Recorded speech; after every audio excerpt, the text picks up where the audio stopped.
The Frankly Speaking Roof Cam, brought to you by Boss Security and Horseheads. Contact them today for all your business and home security needs. Welcome back to Frankly Speaking here on WYDC-TV Big Fox. I'm your host, Frank Acomb. We're broadcasting from the Hesselson studio. In that studio this morning, we're talking CASA Trinity. Thank you so much for being on the program this morning. Thank you for having us. Good to be here. Of course, you guys have a lot going on. Specifically, you're with the AIR program. Tell us about that. So AIR Adventures in Recovery, we're a sober active community and recovery community organization. What that means is we're built by people in recovery for people in recovery. Okay. Our programming varies, but some of it's adventure-based. Hikes, bike rides, kayaking, anything outdoors you can think of, we do. And then we operate 4 centers, one in Dansville, one in Bath, one in Elmira, and one in Olean, where we offer mutual aid meetings, yoga, fitness classes. Each one of our centers has a fitness center. Okay. So it's a variety of programming, just showing people that recovery looks a lot different than what they think it may look like, and that sober can equal fun. Well, perfect, because you do have, I was looking at the list, there's a lot of amazing events that you put on. Yeah. Yeah, I mean, a little bit of everything. Yeah. What goes into the planning of that? Just a lot of research and then scouting it out, doing like a little hike or reconnaissance by myself, or I'll send somebody else out to kind of look at what we've got. And then That's not a bad gig. No, it's not. I mean, let me go see. I'm going to have fun for a little while at work today, and then I'll let you know how it went. Yeah. What are your roles specifically there? Obviously, if you're looking for events, but what's your role? Either way? I'm the recovery services coordinator. Gotcha. And what does that entail? So I am basically Sean's right hand, and Gotcha. I mentor and help out with other staff and coordinate the fundraiser, the 5K, plan events, work on SOPs and workflows, and all different stuff. I mean, we're a fairly newer program, so we're still building, and so I help build. You guys have a lot. What are they called? Anagrams? What is that? ACCO? Acronyms. Acronyms. Thank you. Yes. You have so many of those. How do you keep them all straight? Yeah. But we are talking about the Adventures in Recovery specifically. But for people that aren't familiar about CASA Trinity themselves, could you tell us a little bit about that organization?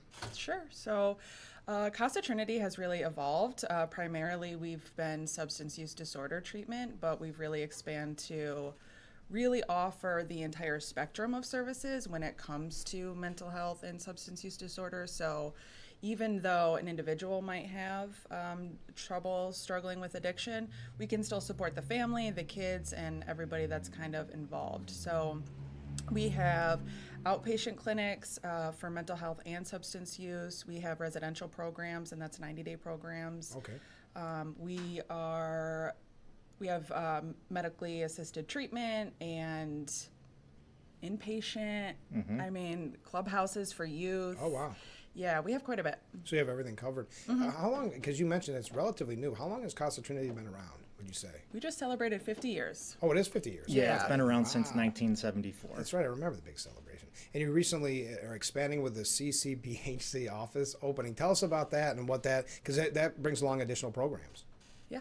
So that has basically given us funding to be a one-stop shop. Okay. So it has allowed us to integrate with mental health and set up mental health offices and staff, residential programs. We've expanded our medically assisted treatment, so we now offer methadone, and we'll have crisis stabilization units. So, and that will be a 24-hour program. Okay. So whether it's the events, it's helping people through these difficulties, how rewarding has this job been for each of you? I always say how blessed I feel to watch someone go through the process, entering detox or treatment and then coming to see us at AIR and their whole world opening up, and the lights coming on. Right. And, recovery can look a lot different for a lot of people, but when I go out and speak, I usually use an example. Like, what does recovery look like? Well, it looks like a mother who lost her kids 3 years ago, getting them back and going out with us and exploring waterfalls. Oh, that's amazing. Yeah. Same? I mean, pretty much. I just feel incredibly lucky, to be able to see somebody overcome struggles, whether that's emotional, spiritual, family, or physical. And to see them overcome it, it's such a gift. When you see them overcome these struggles, do you find that they want to be involved after the fact, that they want to volunteer, they want to help because they realize what a great organization CASA Trinity is? Yes. We like to say we're building leaders within the recovery community. Yeah. So a large part of our program is based on the passions, talents, and skills of the recovery community. Sure. So they come in, they volunteer, and if their passion is fitness, we'll have them host a fitness class. Gotcha. If their passion is the outdoors, we'll let them help to lead an Adirondack mountain climb.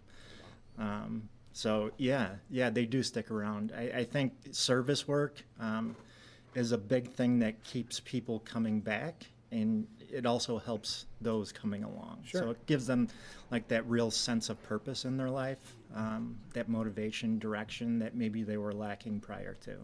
Have you found that there's a favorite event that you've done? Yes. Yes. Yeah. Okay. Yeah. So we're actually going to do that on the 6th. I love the Adirondack Mountains, and so to watch somebody who's never hiked a high peak, Sure. Get to the top of that mountain, it's just a moment, you see their faces, and they're all lit up, and it makes my day. I'm And sure. it makes my job completely, Oh, I'm sure. it's the outdoor stuff that really that I love. Yeah. And those are our bigger events too, Sure. like the outdoor hikes, bike rides, etc. At one of our hikes in Olean, I feel like it was Big Rock City, we didn't know how many people we were going to expect, and 72 people showed up. Wow. Okay. So it was tough to manage, but it was a good hike. Yeah. And how often are these events? Every Saturday. Yep. Oh, every Saturday? Yeah. Oh, my goodness. So you do have to pick a lot of different categories and change it up quite frequently. Yeah. Yeah. But as you mentioned, and I don't think people realize how much distance you really travel when you're talking about CASA Trinity.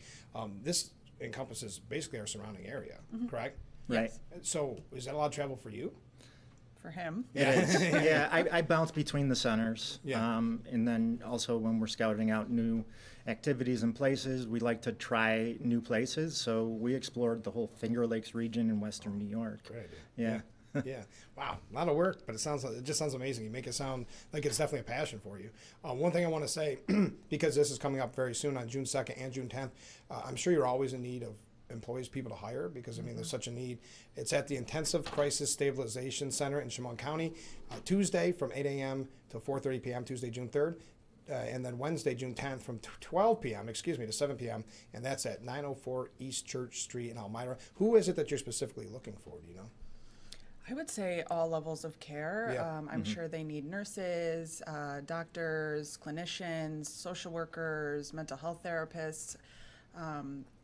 I would say every level. I mean, typically or specifically that's for the crisis center, but outpatient mental health, the residential program will be open in the fall, so we'll be looking for more staff for that program as well. And you can check the website on the bottom of the screen right there.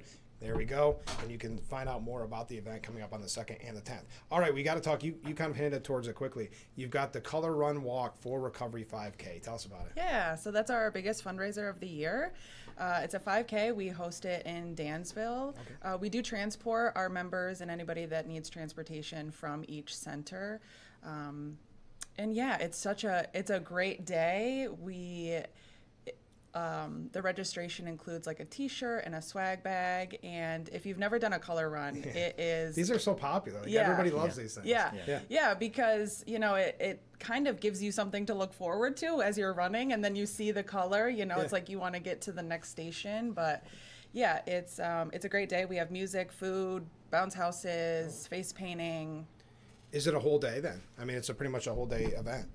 So registration opens at 8. Okay. The race starts at 10, and then we usually wrap up around 1 or 2. Depends on, we kind of just play it by ear, and if people want to stay, we keep it open. And what level of, I guess, physical health do you need to be in to do this?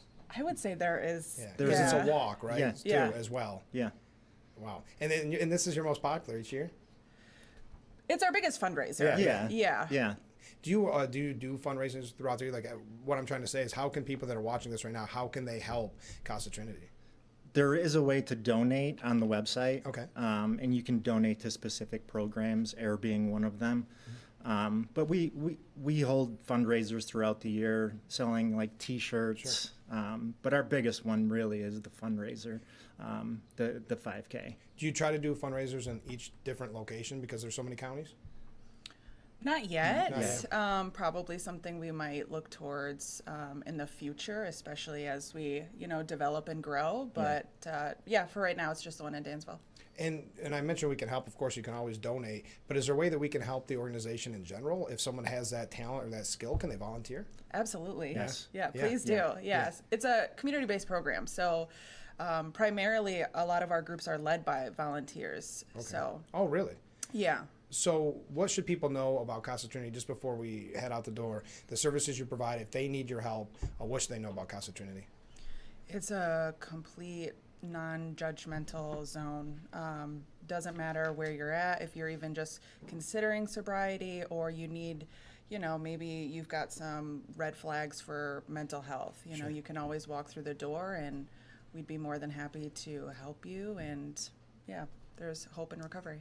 Yeah. Well, I'll say it's very exciting to see you grow and really prosper through the years. And because there's such a need, we talk about this on the show a lot, there's such a need in our community. And you guys are doing it right and you're doing a wonderful job. So thank you.